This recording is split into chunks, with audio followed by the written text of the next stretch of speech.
अधिवक्ता supreme court Malik Javed जी से। मलिक जावेद जी, UCC तमाम इस पे बातें हुई, बहस हुआ, चर्चाएं हुई, लागू करने की बात हो रही है, लेकिन जब भी यूसीसी की बात आती है लोगों के जेहन में एक बात जरूर समझ में आ जाती है, एक जेहन में बात आ जाती है। वो बात यह है कि डर समा जाता है कि हमारे धर्म पर, हमारे परंपरा पर प्रहार होगा। हम आपसे समझना चाहते हैं और एक बार दर्शकों को यह भी बताना चाहते हैं आपके माध्यम से कि वास्तव में यूसीसी का मकसद क्या है।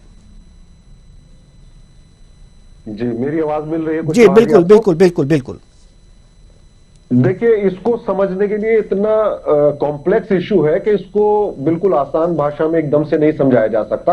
लेकिन 21वें लॉ कमीशन के चेयरमैन बीएस चौहान थे, उन्होंने कहा था कि uniform civil code is neither necessary not desirable at this stage. यानी इस वक्त यूनिफॉर्म सिविल कोड की ना कोई आवश्यकता है ना कोई जरूरत है। और 185 पेज की एक रिपोर्ट केंद्र सरकार को सबमिट की थी 2018 में, और उसमें कहा गया था कि यूनिफॉर्म करने के लिए आप अपनी डाइवर्सिटी को कॉम्प्रोमाइज नहीं कर सकते, क्योंकि शेड्यूल 6 जो है संविधान का, वो साफ कहता है कि डाइवर्सिटी कॉम्प्रोमाइज नहीं की जा सकती।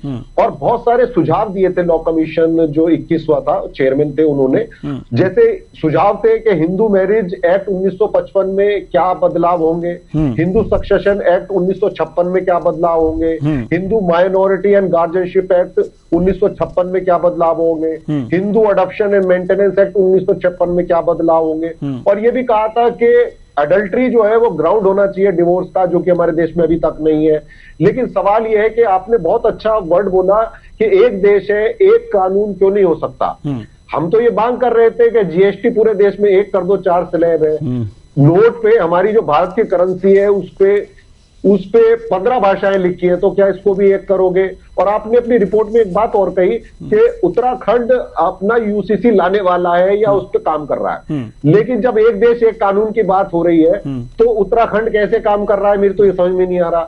दूसरा अनुच्छेद जो है संविधान का 371 जी अगर आप पढ़ेंगे तो उसमें कहा गया है कि पार्लियामेंट भी कोई कानून बना दे तब भी मिजोरम की सोशल और रिलीजियस प्रैक्टिसेस को इफेक्ट नहीं कर सकता।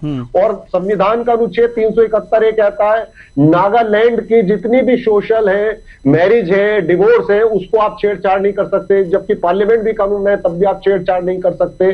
और 220 इथनिक ग्रुप थे नॉर्थ ईस्ट के जिन्होंने इस चीज को बाइकआउट किया है, क्योंकि जो मैरिज है, शादी है, डिवोर्स है, अडॉप्शन है, उनकी रीति रिवाज बिल्कुल अलग है। वो उन्होंने नकार दिया है नॉर्थ ईस्ट के लोगों ने, क्योंकि हमारा देश जो है डाइवर्स है। और डाइवर्स होने के साथ साथ बहुत सारे सुझाव और दिए थे लॉ कमीशन जो 21 में था।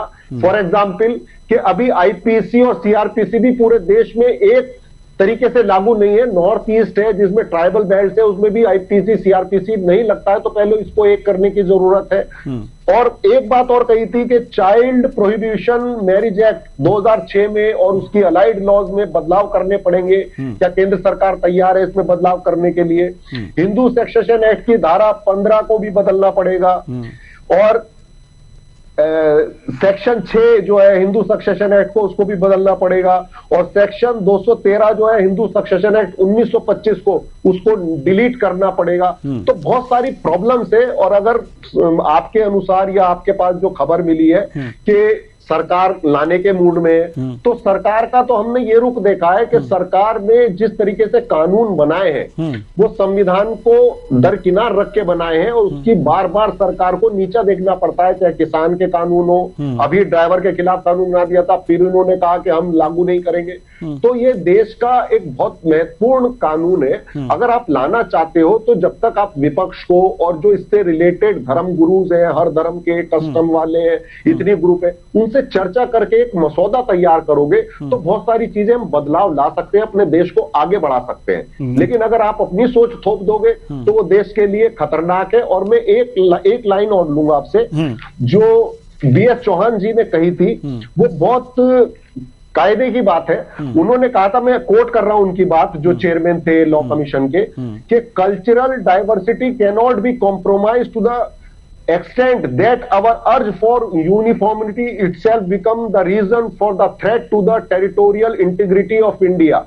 कि यूनिफॉर्मिटी करिए लेकिन इस हद तक मत करिए कि हमारी देश की इंटीग्रिटी को खतरा हो जाए। जी। तो ये बहुत महत्वपूर्ण बात कही थी बी एस चौहान साहब ने। जी।